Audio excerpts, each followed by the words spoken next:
Election आयो, नयाँ सरकार आयो, तर हाम्रो शेयर बजार अहिले त ठिकै छ, तर सिडिएससीका एमडी प्रवीण पाण्डेक म्याम, तपाईँको डुअल आइएसआइएन रुलले प्रोमोटर र पब्लिक सेयर्स अलग राख्यो भने बजार निकै प्रभावित हुनेछ। क्यापिटल त रोकिने भइहाल्यो, इकोनोमिक ग्रोथ पनि अहिलेको हावा जस्तै प्रदूषित भएर उड्ने भयो। आइएसआइएन भनेको सेयरको आइडी हो।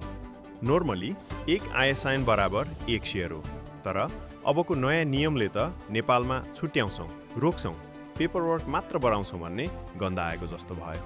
यसले त झन कमाल गरला जस्तो छ। अरबौँ प्रोमोटर क्यापिटल अड्किने, इन्भेस्टर्स टाढा हुने, नयाँ आइपिओ रोकिने, अनि इकोनोमिक ग्रोथ भने ठप्प।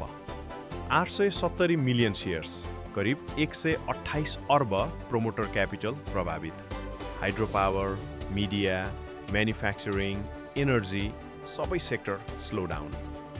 बिजनेस ओनर मात्र होइन, आइपिओ लगानीकर्तासम्म प्रभावित।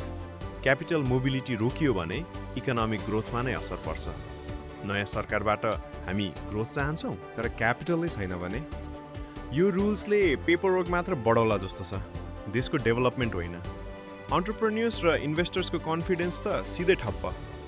नेपालको इन्जिन अन्टरप्रेन्योर्स र इन्भेस्टर्स होइन र? Capital mobility equal to economic growth. Clarity चाहिन्छ, कम्प्लेक्सिटी होइन। गल्ती गर्नेले सजाय त पाउनुपर्छ, तर दुईजनाले गल्ती गरे भन्दै पुरै देशको क्यापिटल फ्रिज गर्नु ठिक हो? हजुरलाई के लाग्छ?